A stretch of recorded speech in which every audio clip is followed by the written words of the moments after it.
Welcome to Coffee Talk. Coffee Talk's looking a little different today. We are doing a segment on chakras, and we're going to be doing a 7-episode series on chakras. And I have invited my friend Lauri to join me for this.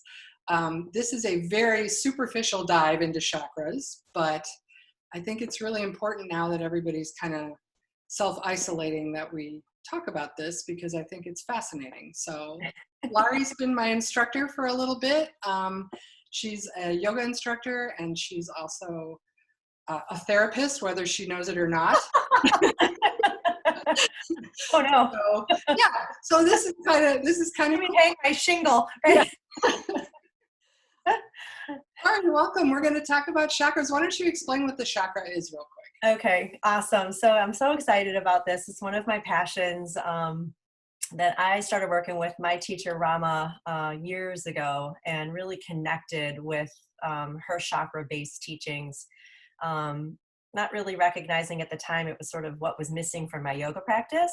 And I've been teaching yoga for years as well, taking yoga for years as well. And so I want to just sort of dial back a little bit before we get to what is a chakra, to talk about the energy centers in our body called nadis. And so the word nadi basically means flow, motion, vibration. And we've got 72,000 of them. That you can't see any of these things on an x-ray, chakras or nadis. We just have to just believe in our subtle body and its information that comes up. And so nadis, the three main ones that touch on chakra areas are the central energy line, which is called the sushumna. And I'm not a kundalini yogi by nature, but there's this kundalini is a snake energy, and it sort of lies dormant at the base of your spine. And through breathing and movement and working with chakras and working with nadis, we sort of wake up that snake. And the idea is to just bring that vibration up, up, up, up, up, up, up beyond the crown of our head. And so there's 7 chakras in our body.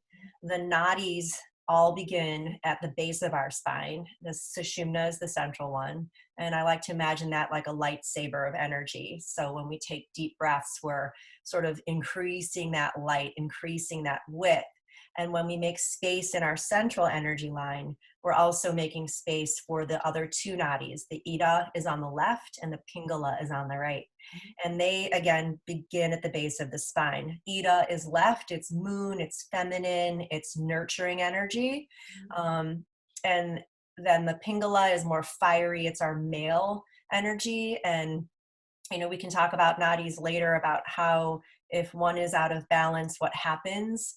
And where they cross from the base of the spine and end at our third eye chakra, our 6th chakra, is the chakra energy centers themselves. So if you think about the DNA or the medical snakes, right? It's all connected. Yeah. So when we take these deep breaths, we are increasing our energy in all directions, and also hoping to open chakras and feed the ida and the pingala. Mm-hmm. Cool. And it starts at the root, and the Yes. root is red in Yes. this case. And so there's a whole thing about why it's red and all that. So Right.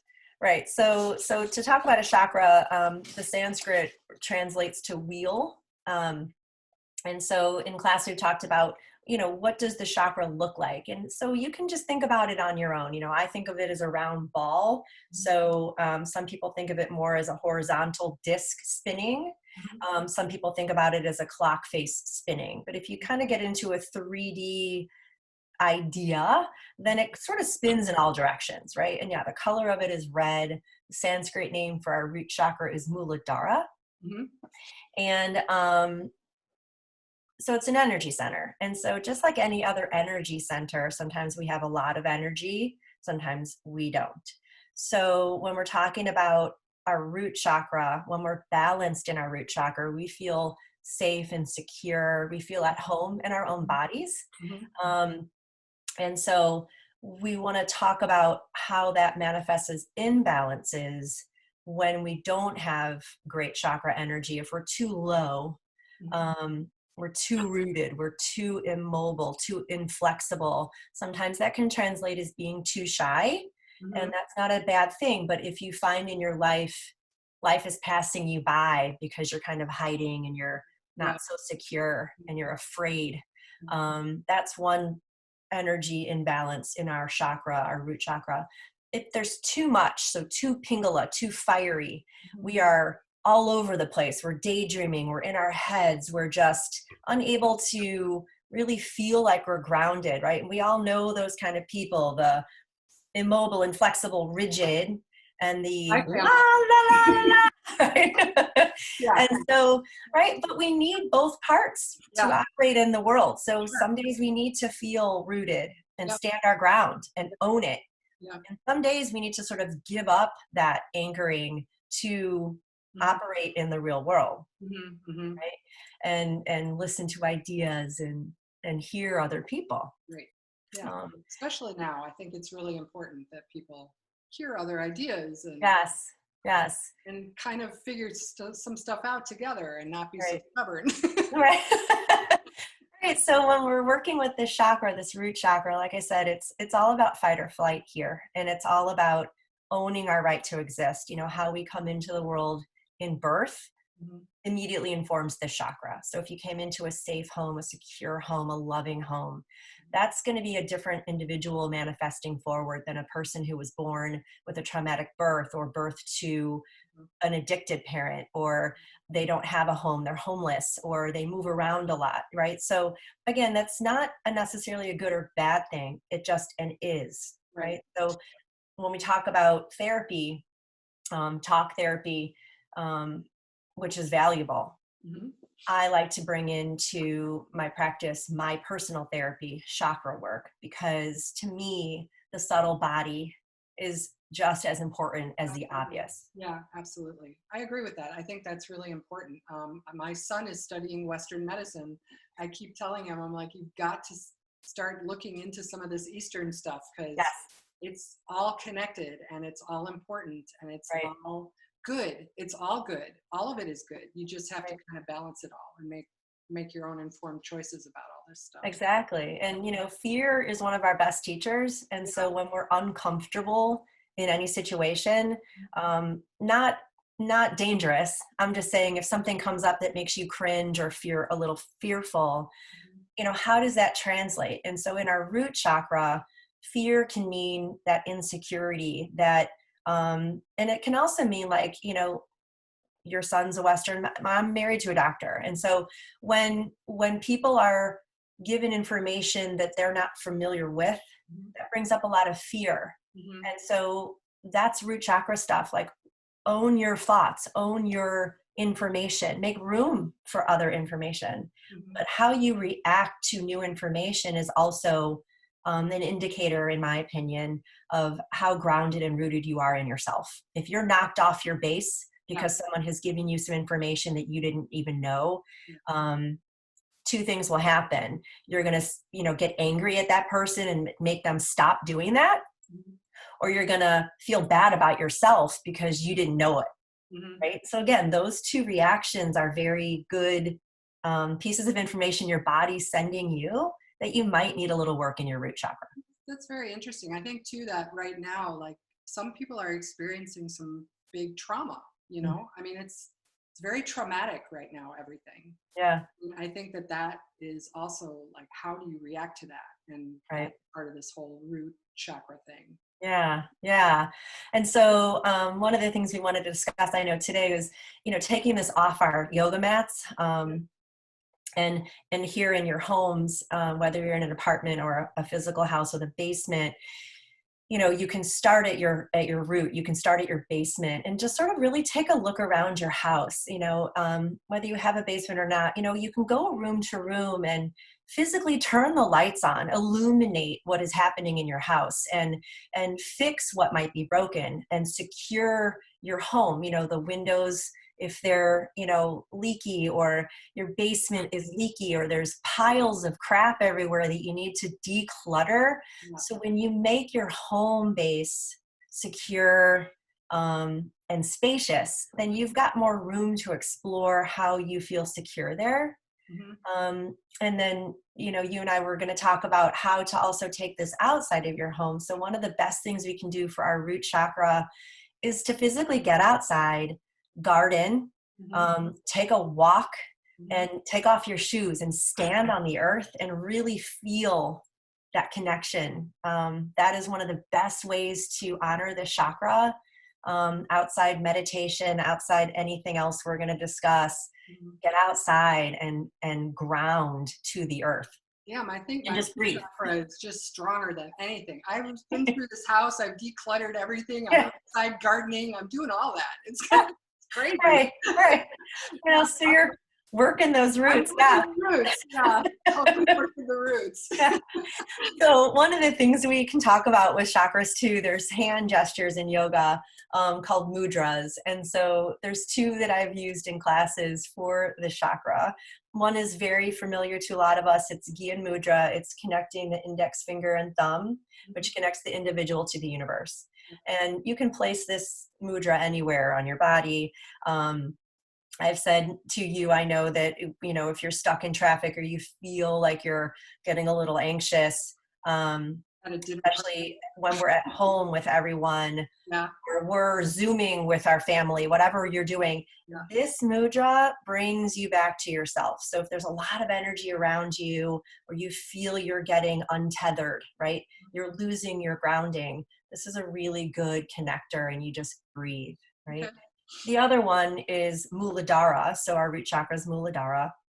And you basically give everybody your middle finger, right? And you connect those. And so you leave your pinky and index ring finger tucked in. And then the pointer finger and the thumb make two intersecting loops. Okay. Right? So it's, exactly. And then you can see that one way to use this mudra at your root chakra, the base of the spine, like if you're seated, it would be like in your lap, in your upper thigh area. And you can point the arrow down so that you really feel more grounded. You can point it outwardly, which is nice too, or you can point it up. So sometimes if you're feeling too rooted, too immobile, it's nice to point the fingers up, because that brings root to sky. And if you feel like you're too untethered, too in your head, one way to ground is to just point those fingers down. Okay. Awesome. Right? Yeah. That's cool. There's also some foods and stuff that. Yes. So like the color's red, right? So if you think about anything red, strawberries, tomatoes, beets, protein foods like meats, if you're into that, red beans, tofu, soy, peanut butter, any root vegetables, carrots, potatoes, parsnips, and then like our spice families, right? Paprika, cayenne, the red pepper flakes, those fiery spices, they really amp up this chakra, right? But again, if you're too out there, you don't want to lower your spice. Right? Spice for you. Right? No spice for you, exactly. And then a beautiful thing to do if you're choosing to meditate. And listen, I'm a Gemini, right? So everything is a good idea to me for 5 minutes. You're like my perfect mate. No wonder. Exactly. So, you know, I do have trouble sometimes sticking to things. One of those things is meditation. So I sort of cheat by doing my yoga practice and breathing. So to me, that is meditation. Gardening is meditation. When we could get out of our house and go shopping, literally, sometimes I would just go to the Macy's and pick through clothes for no reason. But it was very meditative to me. So anything that you do ritualistically, cooking, cleaning, whatever, that can be your meditation, right?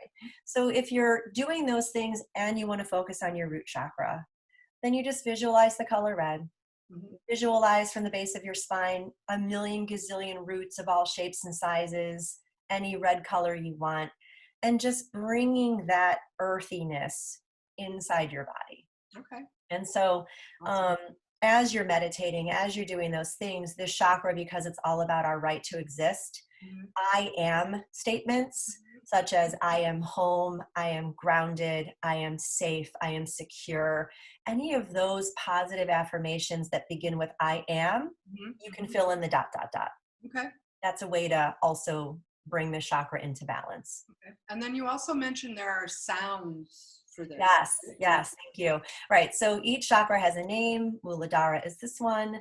The musical note of this chakra is the key of G. Okay. So there's lots of music out there. If you look on any of the music services, you know, you can look for Muladhara chakra key of G, and you can put that piece of music on, and that vibration is also honoring the Bija mantra. So B-I-J-A, each chakra has a keynote and each chakra has a mantra, a sound. Okay. The mantra for this one is Lam, L-A-M. So we just say Lam, Lam, Lam, Lam, Lam, Lam, Lam, Lam, Lam, Lam. You can already sort of hear that vibration. And so again, these are little sound tricks that wake up that little kundalini snake at the base of our spine. In class, I talk a lot about sounds we make, like the sound of Om, or these kinds of sounds, even the sound of our own breath. It's like you're mining for gold. You're shaking your body in a way gently that hopefully leaves at the end of a practice of any kind the golden nuggets that you want to keep. So when you make these sounds, when you listen to music, jumping up and down is also a good way to sort of shake up the chakra.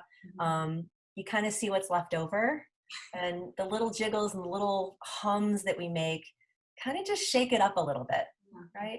Cool. And we need that. Yeah, right. Especially when we're stuck at home, you know, we need to shake it up a little bit.